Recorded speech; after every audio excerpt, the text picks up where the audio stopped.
Es un síndrome que se produce por la disminución de la masa eritrocitaria y por tanto de la hemoglobina, con la consecuente aparición de los signos y síntomas y el desarrollo de mecanismos de compensación y adaptación. Se considera un factor de riesgo de mortalidad y morbilidad en los niños pequeños y en las mujeres embarazadas. La OMS considera el límite inferior de la concentración de hemoglobina en sangre en 130 en hombres, en 120 gramos por litro en mujeres en edad reproductiva y en 110 en mujeres embarazadas. Este término, sin otro calificativo, no se puede tomar como un diagnóstico satisfactorio ni como un tratamiento, porque siempre el síndrome clínico de la anemia se presenta como complicaciones de enfermedades subyacentes, ya sea de causas muy variadas. Cuando existe anemia se producen varios efectos, unos debido a la hipoxia y otros a los mecanismos de compensación. Entre ellos estaría la mayor capacidad de la hemoglobina para ceder oxígeno, la redistribución del flujo sanguíneo disminuyendo a órganos como la piel y el riñón y añadiendo al cerebro y al músculo cardíaco. El otro sería el aumento del gasto cardíaco, pero este solo sucede si la hemoglobina es inferior a 100 gramos por litro. Y el más eficaz sería la producción de hematíes, pero esto solo pasa si la médula ósea se encuentra en la capacidad de la producción. La más utilizada en la clínica es según su morfología, ya sea el volumen corpuscular medio, la hemoglobina corpuscular media o la concentración media de hemoglobina corpuscular. Entre estos tres el más usado es el BCM. El volumen corpuscular medio las divide en microcíticas, normocíticas y macrocíticas. Dentro de las microcíticas se encuentran las ferropenias y talasemias. Dentro de las normocíticas, las asociadas a los trastornos crónicos y las hemolíticas. Y en las macrocíticas se encuentran las megaloblásticas, que puede ser por déficit de vitamina B12 o ácido fólico. La anemia ferropénica se debe a la insuficiencia medular para producir eritrocitos, es decir, una eritropoyesis ineficaz, ya sea por la falta o disminución del hierro. También se le suele llamar anemia ferropriva y es la más común dentro de su clasificación de las anemias. Suele estar causada por la falta de la ingesta de hierro o pérdidas excesivas, ya sea por alteraciones en el ciclo menstrual o por microhemorragias intestinales. Las causas de las ferropenias se deben fundamentalmente a la deficiencia del ingreso, ya sea por un déficit de la ingesta, por malos hábitos dietéticos o por hipoalimentación, o por la mala absorción, ya sea por un síndrome de la mala absorción o por gastrectomías. También puede ser por aumento de las necesidades como el embarazo o el crecimiento en la adolescencia, o pérdidas como trastornos crónicos de pérdidas excesivas como microhemorragias, metrorragias y también el parasitismo. La ferropenia se caracteriza por la astenia progresiva, por debilidad y cansancio. También puede aparecer palidez de las mucosas con glositis, que es la atrofia de las papilas linguales, volviéndose lisas, rojizas y dolorosas. También puede aparecer quelosis, que es la fisura en las comisuras de los labios, como queiloniquia, que es el hundimiento de uñas en cuchara. Puede aparecer insomnio, falta de concentración para hechos recientes, que lo que le añade la sensación de cansancio al paciente, parestesias, que es el hormigueo en las extremidades, y también la intolerancia al frío, que se debe a la vasoconstricción cutánea, y esto le va a añadir la palidez al paciente, que es un dato súper importante en la exploración física. Se debe realizar una anamnesis con una descripción minuciosa de la historia familiar y los antecedentes personales, así como indicar los exámenes de laboratorio básicos para dar con un diagnóstico presuntivo y acceder al tratamiento adecuado.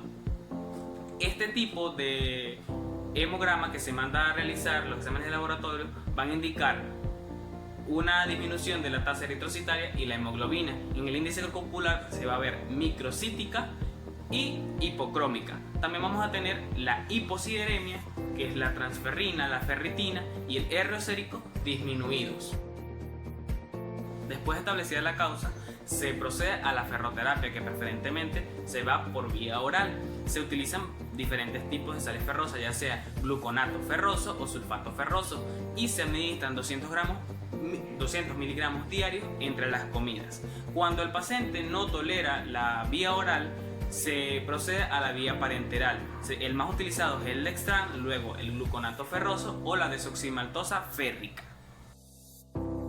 Es un tipo de anemia a consecuencia de la activación aguda o crónica del sistema inmune, ya sea por neoplasias, inflamaciones, infecciones o traumatismos que duren de 1 a 2 meses. También suele ser llamada la anemia por bloqueo porque la característica más importante de este tipo de anemia es la hiposideremia con el aumento de los depósitos de hierro, que es la hiperferritinemia. Es la segunda causa en la población general después de la anemia ferropénica y la primera en los pacientes hospitalizados.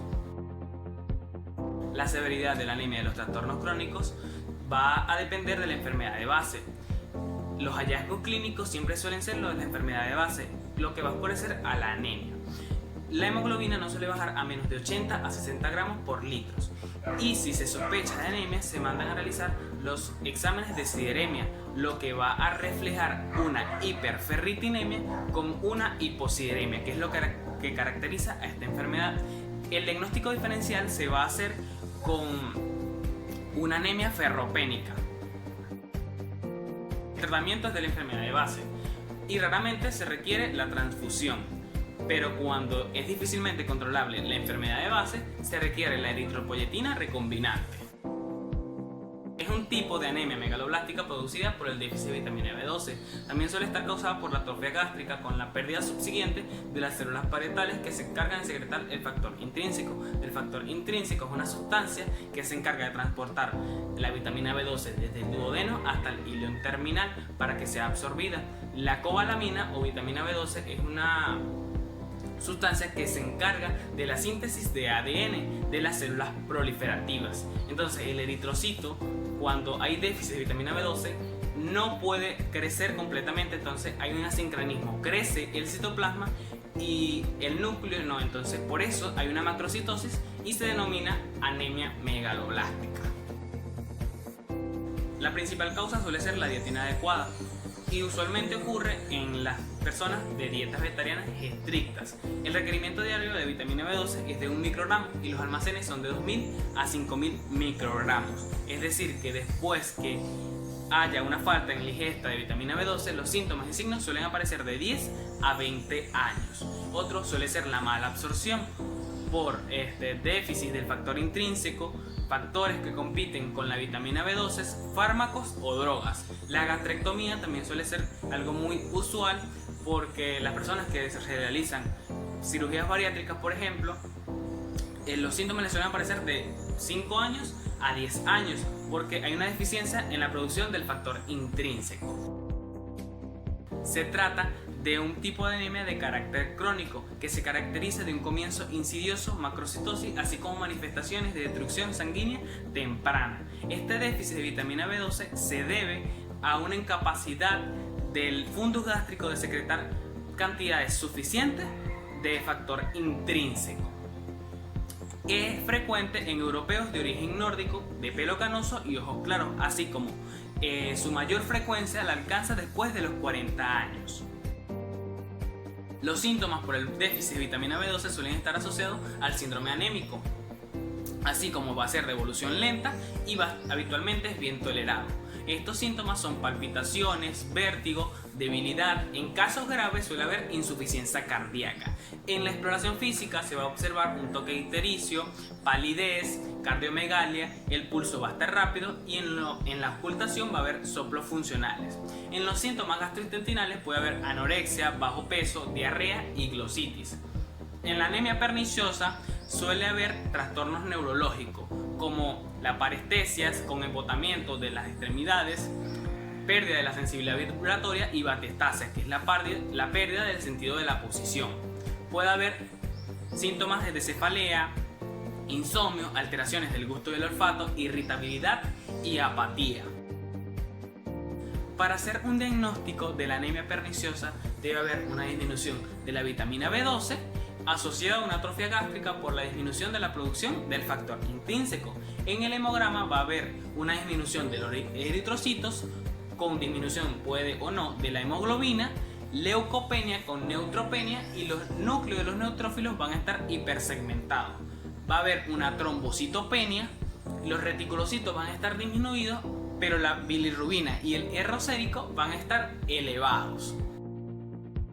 consiste en la administración de vitamina B12 por vía parenteral en forma de cianocobalamina e hidroxicobalamina. Conlleva dos fases. La primera es la de la reposición de los niveles de cianocobalamina durante el primer mes y la otra es el tratamiento de por vida. En el primer ataque se van a inyectar de manera intramuscular 1000 microgramos diarios durante una semana. Luego van a ser 1000 microgramos semanales durante 3 semanas y luego va a ser el mantenimiento de por vida, que van a ser 1000 microgramos cada 2 meses. Muchas gracias.